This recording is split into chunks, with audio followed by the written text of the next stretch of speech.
عزیز دوستو السلام علیکم۔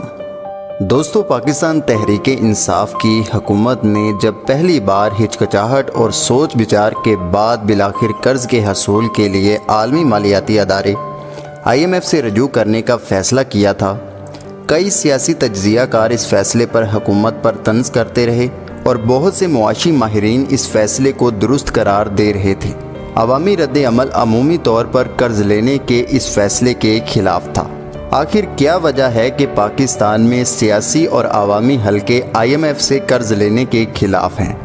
اس کی ایک وجہ تو شاید IMF کو بعض سیاسی رہنماؤں کی جانب سے ایک ویلن کے طور پر پیش کرنا ہے، جن میں خود وزیر اعظم عمران خان بھی شامل ہیں، جنہوں نے کنٹینر پر کی گئی اپنی مشہور تقریروں میں ایک موقع پر کہا تھا کہ اگر وہ وزیر اعظم ہوں اور حکومت کو قرض لینے کے لیے کسی کے سامنے ہاتھ پھیلانا پڑا تو وقت آنے سے پہلے وہ خودکشی کر لیں گے۔ دیکھیں، یہ تو خیر ان کا سیاسی بیانیہ تھا جو انہوں نے اس وقت کی حکومت کے IMF کے ساتھ قرض کے حصول کے لیے ہونے والے مذاکرات کے وقت دیا تھا، لیکن اگر دستیاب حقائق پر نظر ڈالی جائے تو جہاں IMF سے قرض کے حصول کے بہت سے نقصانات ہیں، وہاں کچھ فائدے بھی ہیں۔ دیکھیں، یہ دونوں چیزیں ان شرائط سے جڑی ہوئی ہیں جو IMF قرض لینے والے ملک پر قرض دیتے وقت عائد کرتا ہے۔ مختلف صورتحال میں یہ شرائط مختلف ہو سکتی ہیں، لیکن بعض شرائط ایسی ہیں جو پاکستان کے تناظر میں پچھلی 4 دہائیوں سے تسلسل کے ساتھ لاگو کی جا رہی ہیں۔ پاکستان نے پہلی بار 70 کی دہائی میں IMF سے قرض لیا تھا۔ اس کے بعد سے اب تک ہر آنے والی حکومت نے قرض کا یہ ذائقہ چکھا ہے، سوائے فوجی عامر ضیاء الحق کے، جن کے زمانے میں افغان جنگ کی وجہ سے ڈالر کی اتنی ریل پیل تھی کہ انہیں قرض لینے کی کچھ خاص ضرورت محسوس نہیں ہوئی۔ سب سے پہلے میں آپ کو IMF کے پاس جانے کے نقصانات بتاتا ہوں جو آپ کو حیران کر دیں گے۔ اس کا جو پہلا نقصان ہے وہ ذرا جان لیجئے۔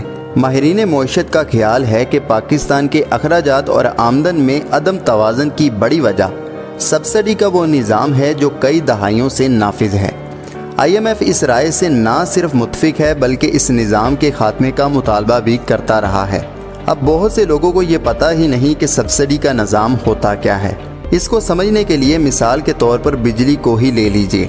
پاکستان میں فرض کریں کہ بجلی فی یونٹ 10 روپے میں پیدا ہوتی ہے، لیکن صارفین سے حکومت فی یونٹ 6 روپے لیتی ہے، باقی کے 4 روپے حکومت اپنی جیب سے ادا کرتی ہے۔ یہ سبسڈی ہے جو حکومت بجلی کے علاوہ گیس، پیٹرول اور تیل کے دیگر یوٹیلیٹیز پر دیتی ہے۔ IMF کا ہمیشہ مطالبہ ہوتا ہے کہ ان سبسڈیز کو ختم کیا جائے۔ ہر حکومت ہر دفعہ کچھ چیزوں پر سبسڈی ختم کرنے کے لیے تیار ہو جاتی ہے اور یوں اس کی قیمت اچانک بڑھ جاتی ہے۔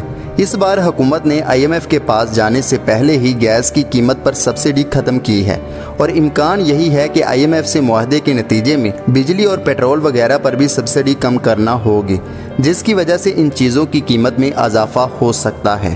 اس کا دوسرا نقصان کیا ہے وہ ذرا جان لیجئے۔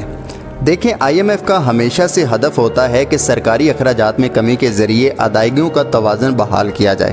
اس چکر میں IMF حکومتوں کو خرچ کرنے میں اتنی زیادہ احتیاط برتنے پر مجبور کرتی ہے کہ اس کی وجہ سے مالیاتی نظام پر جمود طاری ہو جاتا ہے اور رفتہ رفتہ معاشی ترقی کی رفتار سست پڑ جاتی ہے۔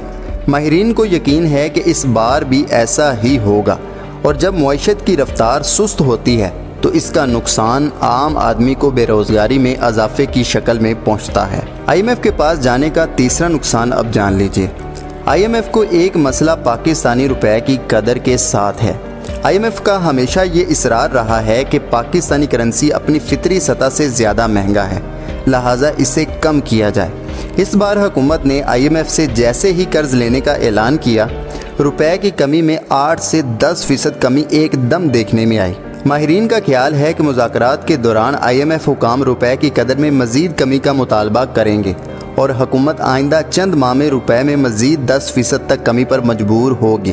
اب اس تفصیل میں جانے کی ضرورت تو باقی نہیں رہ جاتی کہ روپے کی قدر میں کمی کس طرح افراط زر کا باعث بنتی ہے، جس کی وجہ سے عام اشیاء کی قیمتوں میں بھی اس تناسب سے اضافہ ہوتا ہے جتنی روپے کی قدر میں کمی کی جاتی ہے۔ دیکھیں، IMF سے قرض حاصل کرنے کے نقصانات کی فہرست بہت طویل ہے، جس میں عوامی منصوبوں کے لیے پیسے دستیاب نہ ہونا، ٹیکسز